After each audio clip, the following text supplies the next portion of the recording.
Agora, vamos pedir para a Silvia, que já está ali também junto com o Lucas ali na leitura, então, para fazer a prece de abertura e nós acompanhamos mentalmente. Vamos levar nosso pensamento a Deus, a Jesus, a Maria, Mãe de Jesus, que nos ilumine nesse estudo, nos oriente, nos esclareça sobre as dúvidas que temos sobre a mediunidade e que tenhamos um ótimo estudo. Que assim seja. Assim seja. Bom dia, Sirlene. Bom dia. Bom dia.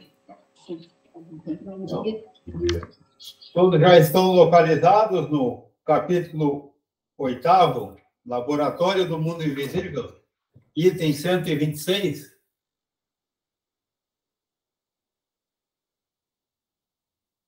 Então, pode dar início à leitura, Vanessa?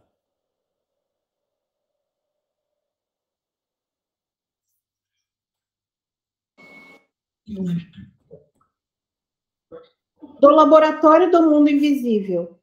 Temos dito que os espíritos se apresentam vestidos de túnicas, envoltos em largos panos, ou mesmo com trajes que usam em vida.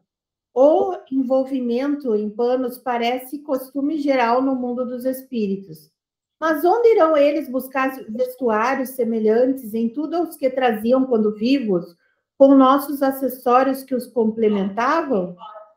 É hora de qualquer dúvida que não levaram consigo esses objetos, pois que os objetos reais temo-los ainda sobre as vistas. Donde então provém que usam no outro mundo?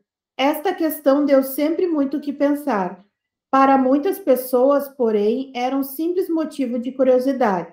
A ocorrência, todavia, confirmava uma questão de princípio, de grande importância, porquanto sua solução nos fez entrever uma lei geral, que também encontra aplicação no nosso mundo corpóreo. Múltiplos fatos a vieram complicar e demonstrar a insuficiência das teorias com que se tentaram explicá-la. Até certo ponto, poder-se-ia compreender a existência do traje, por ser possível considerá-lo como de alguma sorte, fazendo parte do indivíduo. O mesmo, porém, não se dá com os objetos acessórios, qual, por exemplo, a caixa de rapé do visitante da senhora doente, de quem falamos no 116. Notemos... Oi? Por favor, só um minutinho. Bom dia, Jaqueline. Pô, já se localizou na leitura? Então tá. Então, vamos continuar, Vanessa. Obrigado. Notemos a esse propósito que ali não se tratava de um morto, mas de um vivo, e que tal senhor, quando voltou em pessoa, trazia na mão uma caixa de rapé semelhante em tudo à da aparição. Onde encontrara seu espírito a que tinha consigo, quando sentado junto do leito da doente?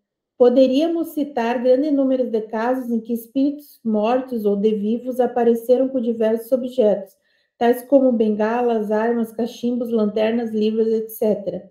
Veio-nos então uma ideia, a de que possivelmente aos corpos inertes da Terra correspondem outros análogos, porém etéreos, no mundo invisível, de que a matéria condensada que forma os objetos pode ter uma parte quintessenciada que nos escapa aos sentidos. Não era destituída de verossimilhança essa teoria, mas se mostrava impotente para explicar todos os fatos. Um há, sobretudo, que parecia destinado a frustrar todas as interpretações. Até então, não se tratara senão de imagens ou de aparências. Vimos perfeitamente bem o perispírito pode adquirir as propriedades da matéria e tornar-se tangível, mas essa tangibilidade é apenas momentânea e que o corpo sólido se desvanece qual sombra. Já é um fenômeno muito extraordinário. Porém, o que se ainda mais é produzir-se a matéria sólida persistente, conforme os provam numerosos fatos autênticos, notadamente o da escrita direta, de que falaremos minuciosamente em capítulo especial. Todavia, como esse fenômeno se liga intimamente ao assunto de que agora tratamos, constituindo uma de suas mais positivas aplicações, antecipar-nos colocando-o antes do lugar em que, pela ordem, deveria ser explanado. Obrigado, Vanessa. Ainda em continuação, essa daí é quase uma introdução, mas umas questões colocando. Então, vamos passar para 127. Poderia ler para nós, Eliane? A escrita direta, ou pneumotomografia, é a que se produz espontaneamente, sem a ajuda da mão do médio nem do lápis. Basta pegar uma folha de papel em branco, o que deve ser feito com todas as precauções necessárias para se evitar qualquer tipo de fraude. Dobrá-la e colocá-la numa gaveta ou simplesmente sobre um móvel.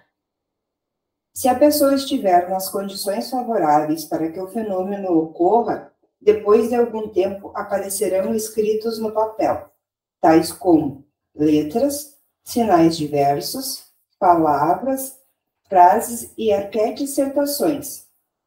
Na maioria das vezes, escritas com uma substância cinzenta, semelhante ao grafite. Outras vezes, com lápis vermelho, tinta comum e até mesmo tinta de impressão. Eis o fato em toda a sua simplicidade e cuja reprodução, embora pouco comum, não é tão rara assim, pois existem pessoas que obtêm a escrita direta com grande facilidade. Se fosse colocado um lápis junto com o papel, poderíamos acreditar que o espírito utilizou o lápis para escrever. Mas, a partir do momento em que o papel é deixado sozinho, é evidente que a escrita se formou por meio de uma matéria depositada sobre ele. De onde o espírito tirou essa matéria? A caixa de rapé, referida há pouco, trouxe-nos a solução do problema.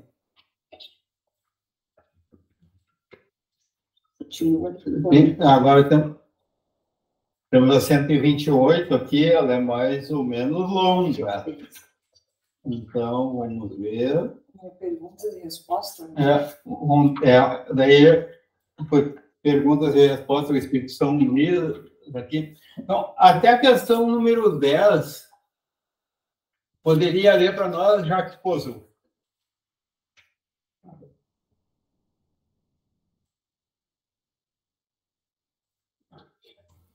Sim. 128, né? Foi o Espírito São Luís quem nos deu essa solução mediante as respostas seguintes. Citamos um caso de aparição do espírito de uma pessoa viva. Esse espírito tinha uma caixa de rapé, do qual tomava pitadas. Experimentava ele a sensação que experimenta um indivíduo que faz o mesmo? Não. Segunda, aquela caixa de rapé tinha a forma da de que ele se servia habitualmente e que se achava guardada em sua casa, que era a dita caixa nas mãos da aparição? Uma aparência, era para que a circunstância fosse notada, como realmente foi, e não tomasse a aparição por uma alucinação, devida ao estado de saúde da vidente. O espírito queria que a senhora em questão acreditasse na realidade da sua presença, e para isso tomou todas as aparências da realidade. Terceira, dizes que era uma aparência, mas uma aparência nada tem de real, é como uma ilusão de ótica. Desejáramos saber se aquela caixa de rapé era apenas uma imagem sem realidade ou se nela havia alguma coisa de material. Certamente, é com o auxílio deste princípio material que o perispírito toma a aparência de vestuários semelhantes aos que o espírito usava quando vivo. Nota. Evidente que a palavra aparência deve ser aqui tomada no sentido de aspecto imitação. A caixa de rapé real não estava lá. A que o espírito deixava ver era apenas a representação daquela. Era, pois, com relação ao original, uma simples aparência, embora formada de um princípio material. A experiência ensina que nem sempre se deve dar significação literal a certas expressões de que usam os espíritos. Interpretando-as de acordo com as nossas ideias, expomos-nos a grandes equívocos. Daí a necessidade de aprofundar-se o sentido de suas palavras, todas as vezes que apresentem a menor ambiguidade. E esta deve ser uma recomendação que os espíritos constantemente fazem. Sem a explicação que provocamos, o termo aparência, que de contínuo se reproduz nos casos análogos, poderia prestar-se a uma interpretação falsa. Quarta, dar-se-á que a matéria inerte se desdobre, ou que haja no espírito invisível uma matéria essencial capaz de tomar a forma dos objetos que vemos? Numa palavra, terão estes um duplo etéreo no mundo invisível, como os homens são nele representados pelos espíritos? Não é assim que as coisas se passam. Sobre os elementos materiais disseminados por todos os pontos do espaço na vossa atmosfera, têm os espíritos um poder que estáis longe de suspeitar. Podem, pois, eles concentrar à sua vontade esses elementos e dar-lhes a forma aparente que corresponda a dos objetos materiais. Nota. Esta pergunta, como você pode ver, era a tradução do nosso pensamento, isto é, da ideia que formávamos da natureza de tais objetos. Se as respostas, conforme alguns o pretendem, fossem o reflexo do pensamento, houvéramos obtido a confirmação da nossa teoria, e não a teoria contrária. Quinta, formulo novamente a questão de modo categórico, a fim de evitar todo e qualquer equívoco. São alguma coisa as vestes de que os espíritos se cobrem? Parece-me que a minha resposta precedente resolve a questão. Não sabes que o próprio perispírito é alguma coisa? Sexto, resulta desta explicação que os espíritos fazem passar a matéria etérea pelas transformações que queiram e que, portanto, com relação à caixa de rapé, o espírito não a encontrou completamente feita, fê-la ele próprio, no momento em que teve necessidade dela, por ato de sua vontade. E, do mesmo modo que a fez, pode desfazê-la. Outro tanto, naturalmente, se dá com todos os demais objetos, como vestuário, joias, etc. Será assim? Mas, evidentemente. Sétima, a caixa de rapé se tornou tão visível para a senhora de que se trata que ele produziu a ilusão de uma tabaqueira material. Teria o espírito podido torná-la tangível para a mesma senhora? Tê-la-ia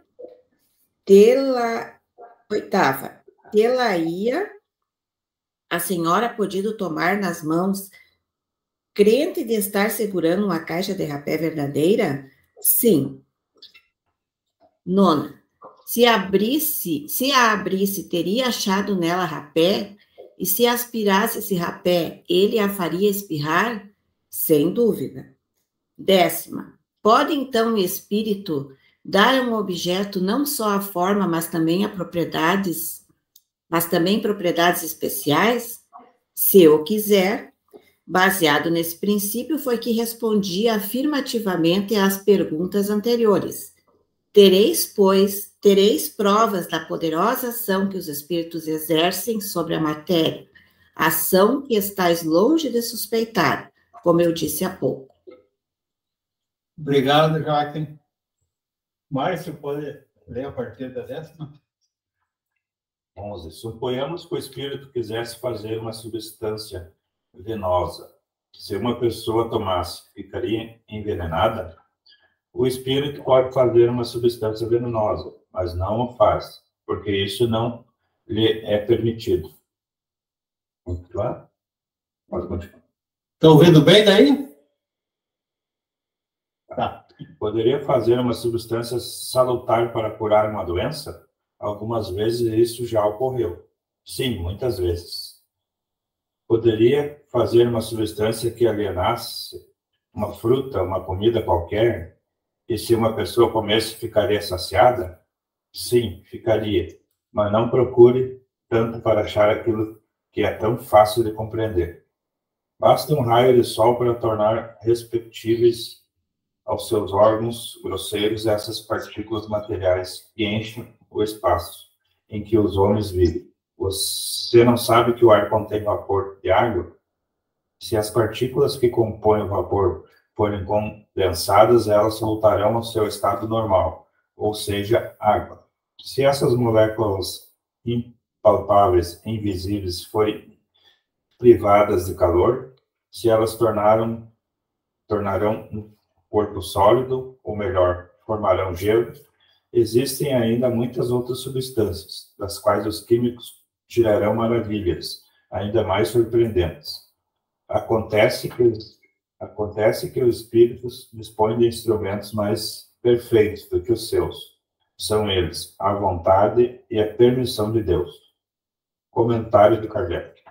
A questão da saciedade é muito importante nesse caso. Como uma substância pode produzir a saciedade, se a sua existência e propriedades são apenas temporários?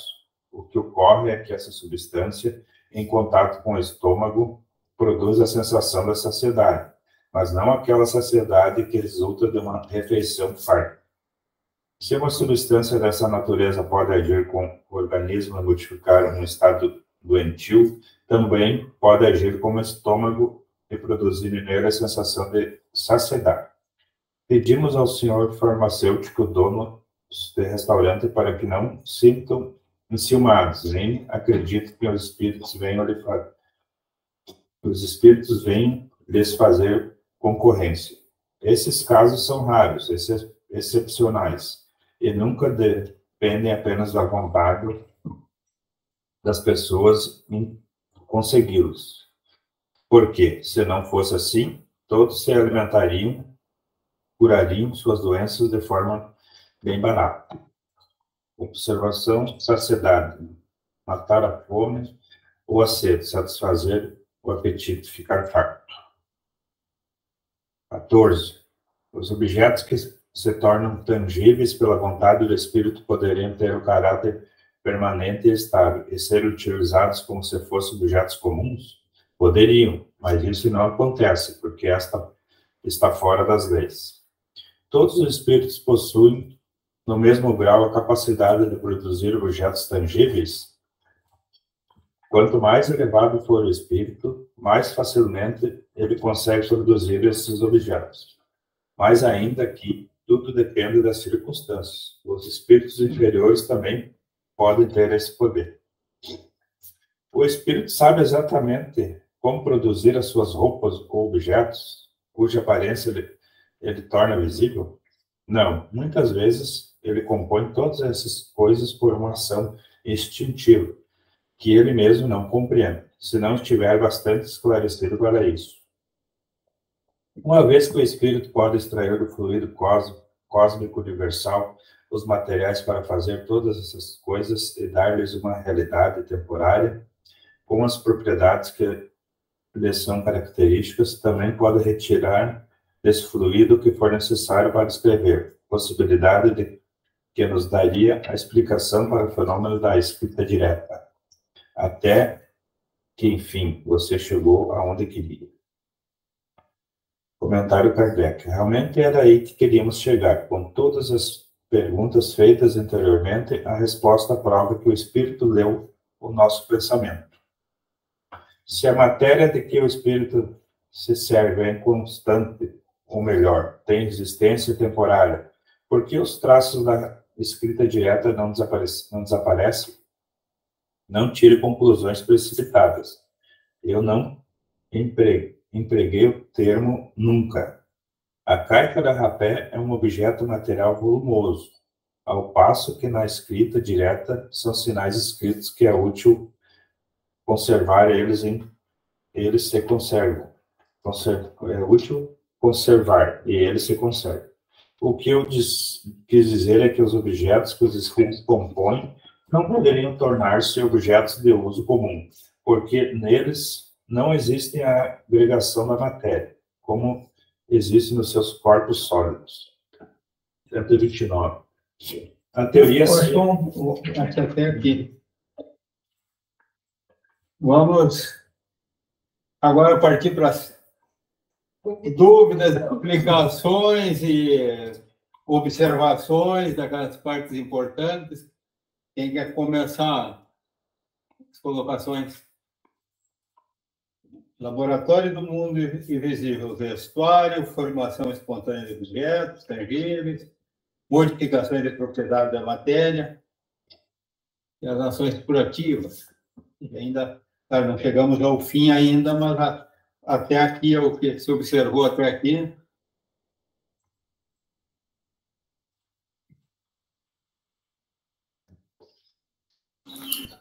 O que me chamou a atenção é a preocupação de Kardec tentar esclarecer, deixar o mínimo de dúvidas possíveis, né? Ao mesmo tempo que o espírito, e muitas vezes o Kardec faz uma pergunta bastante extensa para tentar, né, redimir, minimizar qualquer tipo de dúvida, o máximo de esclarecimento possível, e a resposta era bastante sucinta do espírito, né? Não que ele não quisesse esclarecer, mas é que, na verdade, muitas vezes essa resposta ia se tornar repetitiva, né? Ele continuava perguntando e a dúvida já estava esclarecida, ele até comentava, mas não era o que eu também respondia anteriormente, era uma preocupação que o São Luís teve de apresentar esse fenômeno, né? Na verdade, o São Luís estava coordenando esse espírito que até então estava comentando. Isso a gente até viu anteriormente, né? Então, estava nessa etapa do livro, coordenando as atividades. E muitas vezes os espíritos que estavam trazendo a resposta não tinham conhecimento, o São Luís vinha, então, e dava maiores esclarecimentos, dada a situação próxima ao que aconteceu aqui. Então, o São Luís teve vários momentos em que ele respondeu essas questões de Kardec, e eram questões que Kardec repetia, né? Porque exatamente ele queria ver um outro ponto de vista que às vezes ficava faltando, ficava incompreensível, dando margem de questionamentos e dúvidas, né? Mas aí ele esclarece que, na verdade, esses objetos, por não serem compostos por matéria densa, elas não permanecem, né? E aí Kardec, no final, pergunta, mas e por que essa escrita que aparece nos objetos, elas permanecem, né? Aí ele esclarece que são duas coisas diferentes, né? Uma exige alto grau de complexidade material, outra é simplesmente o transporte de pequenos objetos que são físicos, muitas vezes, para aquela escrita, né? Ou seja, o grafite daquela escrita, ou a tinta, né? Então, aquilo ainda é um objeto físico, né? Não foi criado pelos espíritos, só foi manipulado vários elementos que estão para poder armazenar aquela informação no papel. São duas coisas diferentes, né? A manipulação dos espíritos da matéria que não é física, né? Que não é espiritual, ela é diferente dessa atividade de escrita direta que ele estava comentando. São dois fenômenos com explicações distintas.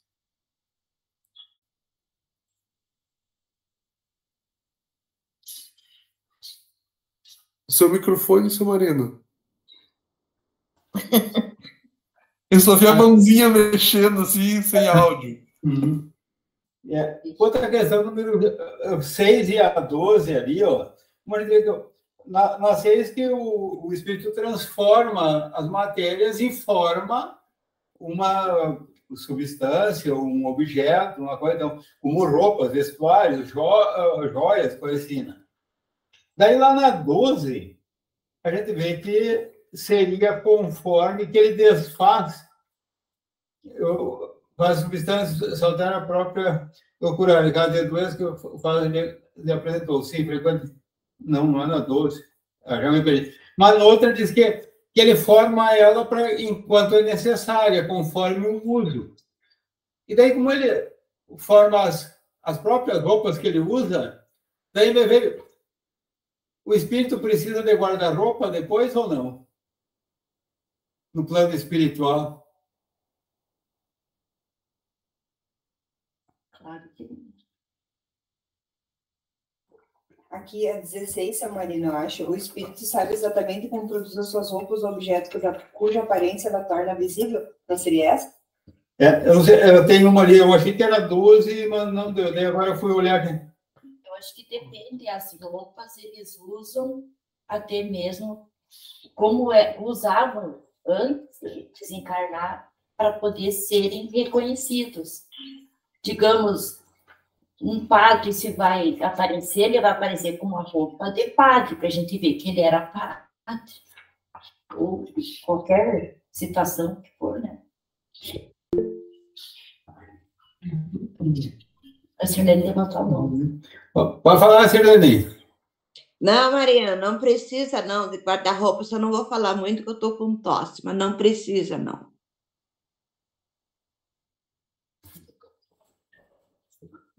Então dá para a gente usar bastante nossas roupas repetidas também, né? Porque lá vai ser a mesma.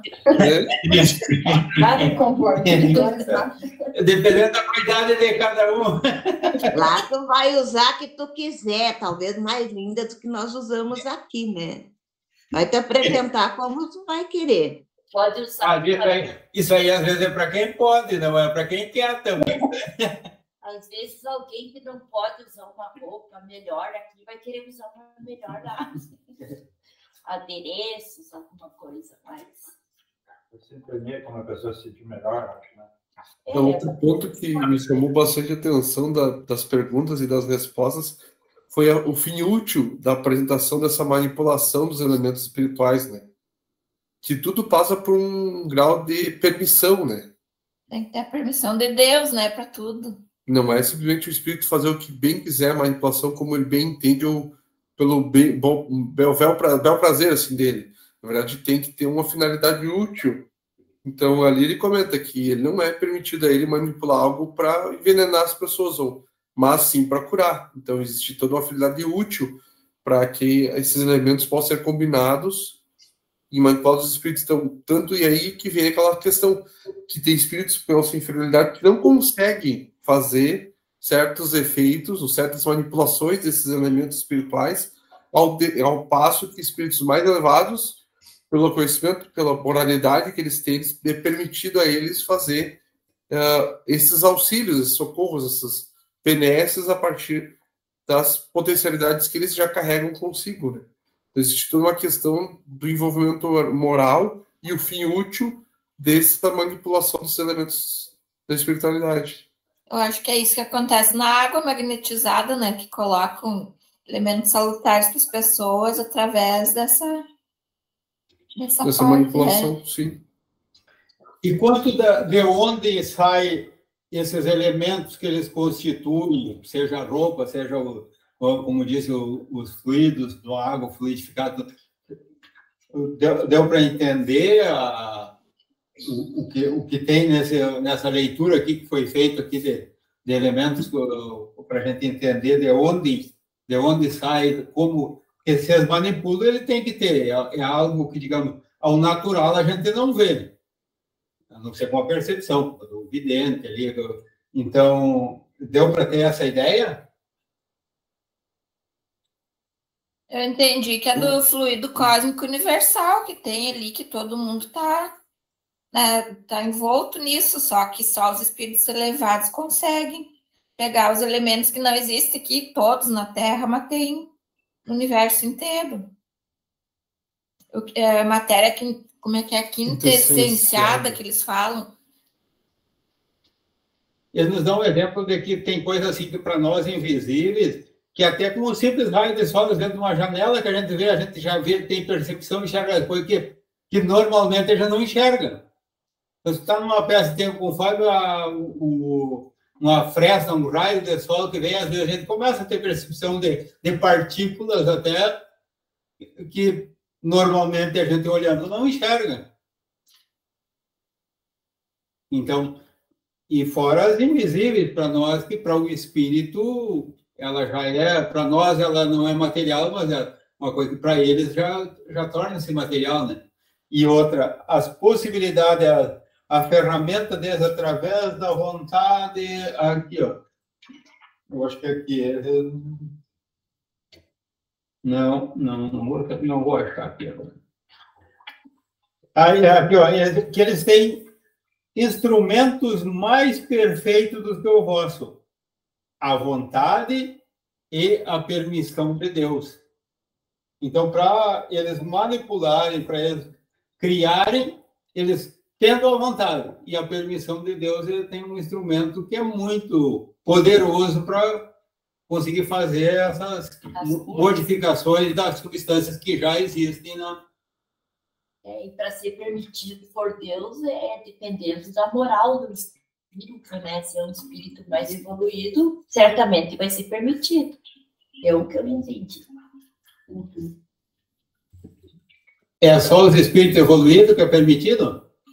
Algum atrasado? Acho que algum atrasado também, conforme eles querem aparecer, mas não vão aparecer uma aparência tão boa que nem o espírito mais evoluído, né?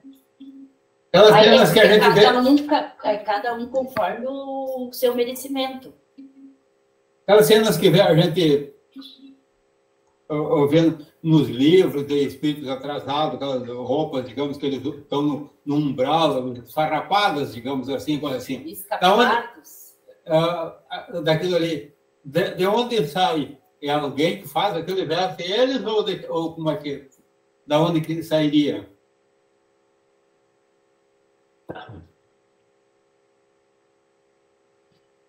Eu acho que é ele mesmo que cria pelo estado que ele está ali de inferioridade, sofrendo tanto que ele se enxerga como um sofredor. Um sofredor, né? Um espírito que não presta para nada, sei lá o que eles imaginam. E daí se materializa a roupa dele assim, como uma pessoa com as roupas tudo estragadas.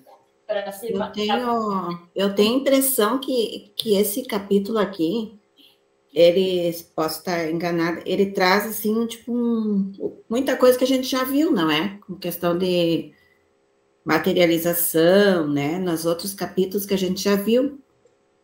Eu acho que ele faz, assim, tipo, além dessa conversa aqui, dessas perguntas e respostas, mas me parece que muita coisa que tem aqui já foi vista. Não sei se eu estou enganada. Não, com certeza, ele vem numa progressão, nós vamos sempre aproveitando o que a gente já viu e vem aparecendo sempre algo um pouquinho mais, vem nos dando uma noção mais como como é feito, que antes a gente viu a materialização, viu? Mas agora vem explicando até outros fatos, como a escrita direta, bem esses objetos que aparecem, como é feito, que ocorre essa transformação, né? Mas ele sempre, a impressão que eu tenho, Marina, é que ele sempre traz essa questão, assim, ele como se ele, Kardec, no caso, como se ele ressaltasse ou frisasse algumas questões, tipo, são espíritos evoluídos, né? São questões que ele fica, assim, tipo, não repetindo, mas salientando, assim, a fim de que, até do próprio entendimento, né? Mas me parece que ele fica sempre, claro, sempre se aprende alguma coisa nova, mas ele sempre vai, me parece que esse é o funcionamento, assim, do livro, né? Pelo que eu... Seria a didática para a gente aprender essa, com certa repetição, porque às vezes até com repetição é difícil. Lucas? Nesse ponto em específico, Kardec teve o cuidado, porque ele vai introduzir um novo tema, que é a escrita direta. E aí poderia surgir uma dúvida entre qual a diferença entre a escrita direta e a manifestação e a manipulação das matérias espirituais. Então ele trouxe toda uma introdução, né? Olha, eu vou falar sobre isso lá para frente, mas vamos tentar esclarecer para não ficar dúvida entre esses dois pontos aqui, o que difere das duas. Então, geralmente o Kardec ele tinha muita preocupação. Imagina, isso era um conhecimento novíssimo, assim. Então, assim, ó, a chance das pessoas mal compreenderem ou deturparem o que ele queria dizer, então ele tinha que tentar fazer, assim, ó, a forma mais, mesmo, tendo vocábulo, que é um vocábulo um pouco mais complicado, mais técnico, mas ele tentava redimir e minimizar a chance da má interpretação de vários dos fenômenos, assim. Então, esse capítulo específico ele só está tentando separar o que é escrita direta, né, e a parte da materialização. Porque no primeiro momento vai pensar assim, tá, mas poderia ser a mesma coisa, né? Isso, para pensar, se não tivesse essa introdução, em algum momento a gente pode se confundir tranquilamente sobre isso, assim. Então, realmente, Kardec, muitas vezes, ele vai retornar a assuntos passados para tentar distinguir o que há para ser apresentado, o que diverge, do que já foi, dos outros fenômenos já apresentados anteriormente. Acho que vai ter mais capítulos, assim, de preâmbulo, assim, entre um assunto novo e um assunto antigo, para poder fazer essa distinção. Estou vendo que a Vanessa, a Celoni, o Márcio e a Eliane estão meio quietos hoje, não? Estão entendendo tudo? Fala, Vanessa. No meu caso é um pouco de sono. Ainda não peguei no tranco. Ainda não. Mas, assim, complementando ali, eu acho que esse livro, ele como foi falado, ele é muito didático para explicar as coisas que estão sendo ditas, né? Na hora da leitura, eu fiquei assim, não, mas isso não pode. Se eles conseguem fazer a matéria, como é que eles não fazem um punhal e não uma punhalada, por exemplo, os espíritos, né, digamos assim, obsessores? Ai, tô com raiva daquela pessoa. Na hora que eu estava lendo, eu terminei de ler, veio a pergunta, mas por que eles não envenenam? E eu fiquei pensando, poxa, tá respondendo o que eu tô pensando, sabe, assim? Aí eles dizendo que não era permitido e tudo mais. Então, assim, várias vezes durante a leitura, algumas coisas que eu pensava, logo a pergunta vinha e tentava me esclarecer aquilo que eu estava com dúvida. Então, eu acho que é bem como o Lucas estava falando ali, ele fica trazendo algumas coisas para fazer diminuir a quantidade de dúvidas que a gente tem sobre isso, né? Mas é algo que eu acho bastante, assim, digamos assim, uma teoria bastante fascinante, porque a primeira coisa que me veio à cabeça, como é que eles não se utilizavam disso para prejudicar. Mas, ao mesmo tempo, eu pensei que explicava algumas coisas, como, por exemplo, a água fluidificada que a gente toma, né? Que eles poderiam colocar algum tipo de cura, colocar algum tipo de substância que a gente pudesse tomar ali e pudesse nos auxiliar. Então, eu, pelo menos comigo, funciona assim, me esclarece algumas coisas e me deixa com dúvidas em outras, querendo saber mais. Então, é mais ou menos esse o funcionamento, assim, eu fico curiosa, digamos assim. O que eu entendi, assim, é que no final das contas, tudo acontece na vontade de Deus, né? É tudo que é permitido conforme a vontade de Deus.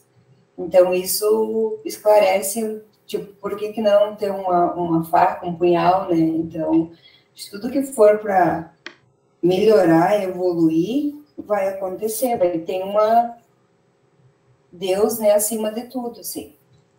E são as leis, né? As leis que ele fala, tudo funciona com leis, não é assim, vai acontecendo, enfim.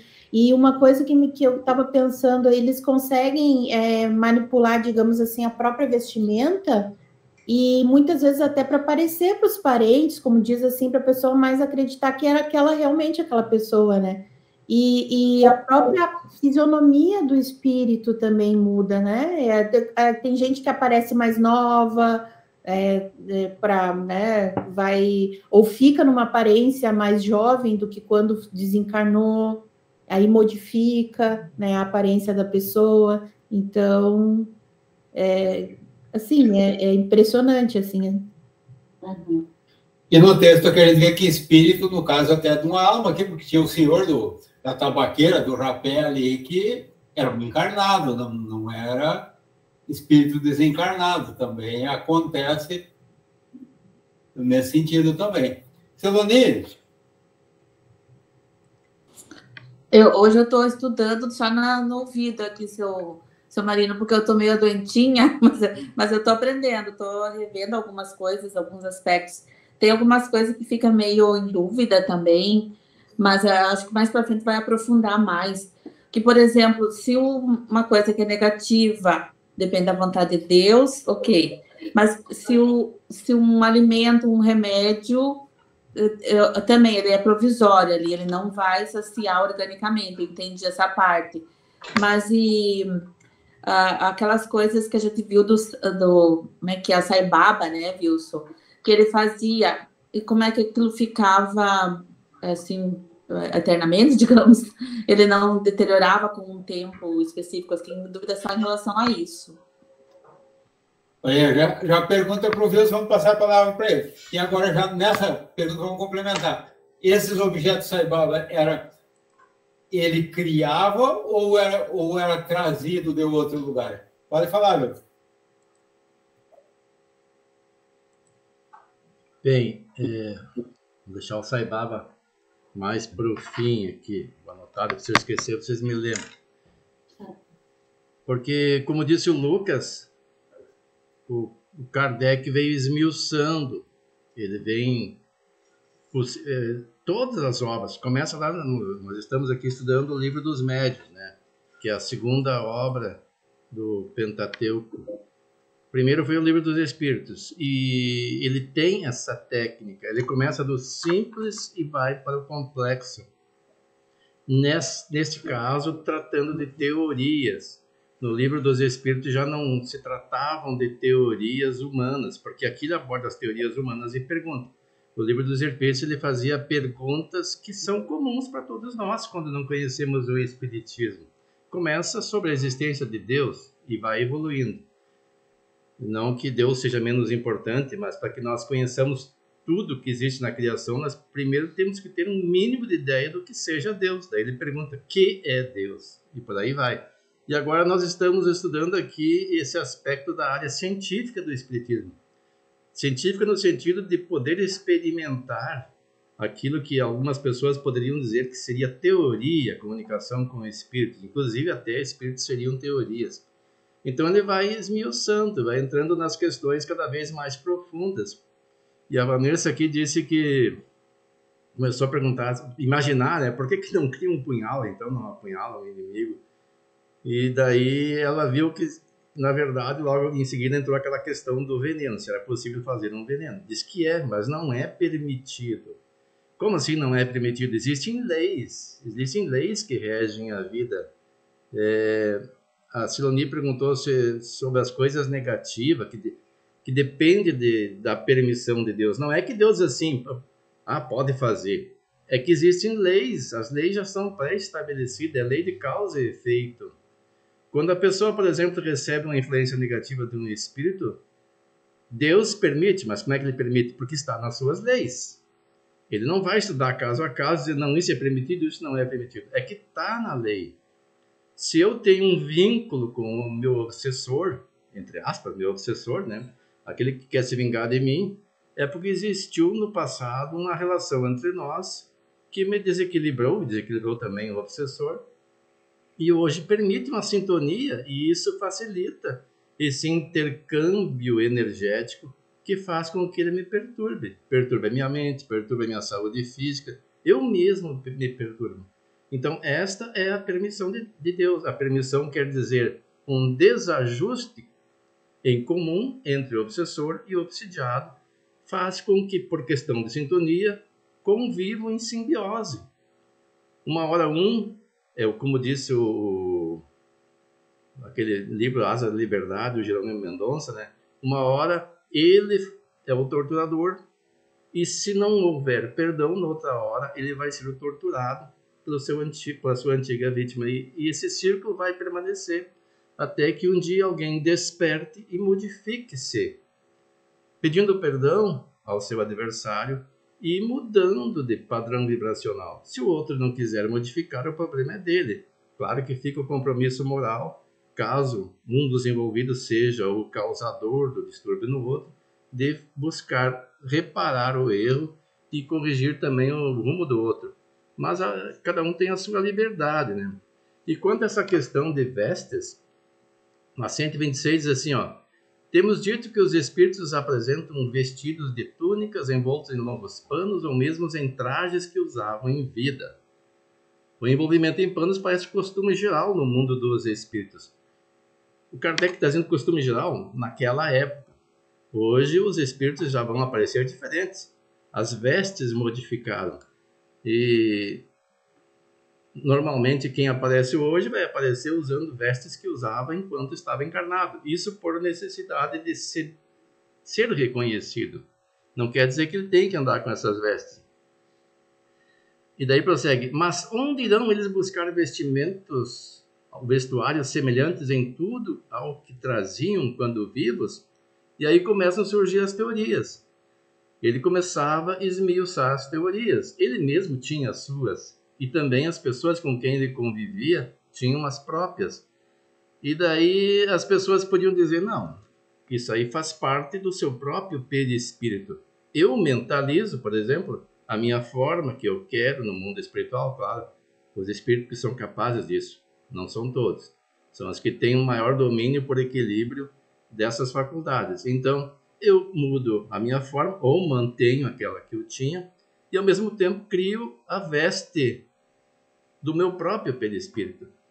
É uma teoria. E daí ele diz assim, ó, não era destituída de verossimilhança esta teoria, mas se mostrava impotente para explicar todos os fatos. E daí é como no caso da matéria persistente. Tudo bem, o espírito aparece lá com a veste que quer, ele vai embora, some. Poderia até fundamentar em tese essa teoria, né? Teoria é tese. Mas daí, como é que a escrita direta ficava ali? A escrita direta não podia fazer parte do perispírito dele. E essas questões vão sendo aprofundadas e explicadas nos estudos. E daí a Sioni pergunta sobre a questão do Sai Baba. Divaldo Franco narra que ele teve a oportunidade de ir à Índia. Ficaram, se não me engano, 8 dias lá, uma equipe brasileira de espíritas com guia. E tiveram primeiro contato com Sai Baba. Sai Baba cumprimentou-os, mas não lhes deu uma oportunidade de ter uma conversa direta com ele por mais tempo. Só o cumprimento e foi passando o tempo. Estava no 8º dia, ele achou que teria que voltar para o Brasil sem poder ter uma conversa particular com Sai Baba. E Sai Baba, ele tinha uma demanda muito grande. Ele atendia milhares de pessoas, basta ver os vídeos que registram o que ele fez na Terra. Embora os vídeos, eu sempre digo, embora os vídeos foquem mais nesse fato fenomenal, que seria da materialização de objetos, do transporte de objetos, mas o detalhe é que os objetos que ele doava são permanentes, não é que eram, são permanentes. Tinha um que ele materializava, que era uma espécie de um pó. Ele fazia assim com a mão e começava a projetar e não parava mais, enfiava a mão num objeto lá, tipo uma cuba, e aquilo não parava de sair, uma espécie de cinza. E inclusive as pessoas dizem que podem compartilhar, por exemplo, se eu ganhei, não é o meu caso, mas quem ganhou, né? Eu nunca fui na Índia, mas quem ganhou pode pegar um pouco e doar para alguém e a quantia que ele recebeu não vai diminuir. E então é um fenômeno que ele não entende exatamente como acontece, mas é permanente. O que ele fez, que deu para as pessoas, é permanente. Eu até mencionei num outro encontro que nós tivemos que houve uma oportunidade que ele deu a um brasileiro um relógio, mas disse que ele teria uma particularidade no relógio. Sempre que esse homem não estivesse bem, o relógio pararia de funcionar. E até o Divaldo brinca, né, que o relógio parece que está mais tempo sem funcionar do que funcionando, porque nós dificilmente estamos perfeitamente equilibrados. Mas o fato é que ele materializava e as coisas se mantêm. De onde ele tirava? Certamente existe esse, nós chamamos de fluido cósmico ou matéria cósmica, né? Que ele manipulou pela sua vontade e formou o objeto. Ele não criou, ele transformou. Isso nesse nosso estudo também diz. Não existe criação por criatura. Existe manipulação daquilo que já existe. Deus criou tudo. A matéria cósmica é criada por Deus e dela deriva tudo. O nosso próprio perispírito deriva dela. Então, quando nós adquirirmos uma capacidade próxima dessa do Sai Baba, nós poderemos também manipular esse material e criarmos objetos permanentes em certas situações, mas não, como diz o nosso livro, para uso comum. Senão seria fácil, né? Materialize um carro para mim, né? Aí seria sem esforço nenhum, as pessoas iriam viver só da dependência dos espíritos. Claro que não. Isso são casos excepcionalíssimos. Esse do Sai Baba, eu não conheço outro na história de alguém que tenha materializado algo permanente. A não ser essas escritas diretas que Kardec menciona aqui. As escritas diretas, como ele bem menciona, botava um papel em branco e surgia um texto escrito do nada. Não tinha um papel, não tinha, aliás, lápis nem caneta, naquele tempo não tinha caneta próximo, mas a escrita surgia e ela era permanente, então ela não pode ser integrante do perispírito. E a questão o Marino perguntou se nós precisamos de roupa no mundo espiritual, e daí eu encontrei aqui no livro do André Luiz, Evolução em Dois Mundos, parte 2, do Chico Xavier e Valdo Vieira, cita que, de certo, não falta indumentária digna às criaturas que se emanciparam do vaso físico. Roupagem toda ela confeccionada com esmero e carinho por mãos hábeis e nobres da esfera extrafísica. Evidente que isso depende do nível evolutivo do espírito. Enquanto alguns necessitam dessa ajuda, outros, pela sua vontade e força mental, são capazes de produzir de forma instantânea a vestimenta que desejam. Ivone do Amaral Pereira, de Passando Invisível, comenta que, comumente, os espíritos se apresentam trajados conforme o fizeram durante a existência carnal, mas raramente alguns se deixam ver com a indumentária com que foram sepultados. Então, é evidente, a gente diz assim, o espírito pode manipular. Não são todos. A gente vê várias obras de André Luiz em que os espíritos aparecem, quando se dão conta, tem espíritos que ficam até nus. Dependendo do padrão vibracional da pessoa, ela não é capacidade de produzir uma roupa. Ela precisa de auxílio. Então, daí vai depender do auxílio de um outro espírito mais evoluído. Nesse caso, ele fala que confeccionam por mãos hábeis. Falou mãos hábeis, e aqui não é forma figurada. Algumas obras de André Luiz falam que as pessoas, no caso do nosso lar, por exemplo, moram em casas. Eu digo, quem é que cria aquelas casas? Será que elas surgem mentalmente? Ou alguém confecciona? Porque às vezes nós temos que entender um pouco essas questões. Eu estou aqui também falando em tese, porque eu não lembro. Não é que eu não saiba, né? Nós recebemos um cérebro vídeo ao reencarnar e esquecemos essa parte do mundo espiritual para continuarmos evoluindo. Porque a nossa lembrança poderia nos perturbar, mas quando a gente retornar para lá, vai lembrar e vai saber. Eu não lembro, por exemplo, como é que a gente vivia no mundo espiritual. Nós vivíamos no relento ou vivíamos em casas? Quem fazia as casas que nós morávamos? No nosso lar diz que para conseguir uma casa é preciso ter bônus horas. Ora, se eu preciso ter bônus hora, alguém confecciona a casa para mim, senão eu mentalizava a casa e ela surgia. E tem gente que já fantasia, não, lá tudo é mentalizado. Não existe mágica no universo. Aqui na Terra, por exemplo, eu posso dizer, tudo é mentalizado. E é. Tudo que existe, que o homem confecciona, é mentalizado antes de ser feito. A pessoa tem na ideia. Quando um engenheiro projeta qualquer coisa, ele primeiro mentaliza. E depois transforma aquilo num projeto que outros vão confeccionar. E se o mundo material é uma cópia do mundo espiritual, em tese, lá também não deve ser muito diferente. E assim como Sai Baba aqui poderia manipular, ele manipulou objetos utilizando a sua capacidade mental, no mundo espiritual certamente é a mesma coisa. Para confeccionar com a mente, precisa ser um espírito do patamar evolutivo semelhante ao do Sai Baba. Não é qualquer um que vai fazer. E aí também tem uma pergunta assim, se os espíritos sabem como fazem. Diz que a maioria não sabe, é instintivo. Assim como nós fazemos muitas coisas aqui na Terra de forma instintiva, o espírito acaba fazendo sem saber como é que faz. Qual é o princípio que faz com que ele crie ou transforme certas coisas? Ele não sabe. Só esses espíritos mais evoluídos, volto a dizer, que são capazes. Então nós temos que ter cuidado para não cairmos na vala comum de achar que tudo é assim, tudo é absoluto. Tudo é relativo. O nosso tempo já está no fim. Aqui foi falado sobre a questão do veneno, sobre a questão da água. A gente vai certamente abordar isso num próximo encontro, né, Marina?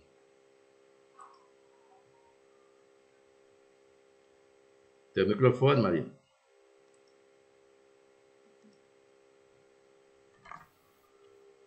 Então, porque eles seguem mais ou menos em continuação, né?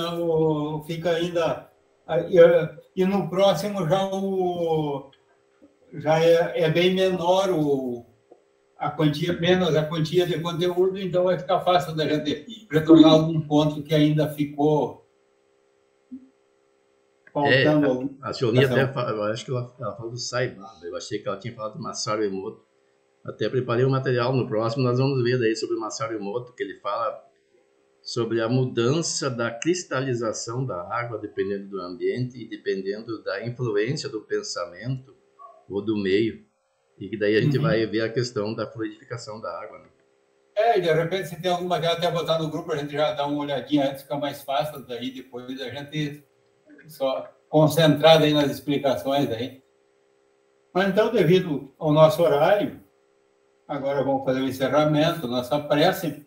Nessa prece eu convido a todos, já que nós estamos dentro do assunto, dentro das possibilidades de nós, espíritos, pela vontade e pelo pensamento de criar substâncias salutares, de transmitir esse pensamento e essa vontade para melhora da Selonie, observada a vontade e a justiça de Deus. Então, pedimos para a Sirlene a prece de encerramento e de irradiação. Marino, eu também estou ruinzinha. Eu quero prece também por mim. Tá. Quem gostaria de fazer a prece? Posso fazer. Eliane, pai. Então, agradecidos por estar nos instruindo, nos orientando, buscando o conhecimento. Pedimos pela saúde dos nossos colegas, que, conforme o seu merecimento, conforme a vontade de Deus, sejam atendidas, seja colocado um remedinho, um fluido necessário. Agradecemos o dia de hoje, pedimos um domingo abençoado, uma semana abençoada para todos, para os nossos irmãos que estão saindo dessa enchente, que tenham força, coragem para reconstruir suas vidas, suas casas, seus trabalhos. Em nome de Deus e de Jesus, demos por encerrado esse nosso estudo de hoje, levando consigo essa luz, essa energia, esse fluido maravilhoso que hoje, todos reunidos aqui em pensamento, em oração, buscamos e continuamos nessa mesma sintonia. Que assim seja. Pensamento e a vontade foram dirigidos para a Sirlene também. Obrigada, Deus abençoe todos nós. Bom domingo. Obrigada. Eu estou bem. Tchau, tchau. Melhoras para os ouvintes, tudo de bom e um bom fim de semana. Obrigada, igualmente. Tchau, pessoal.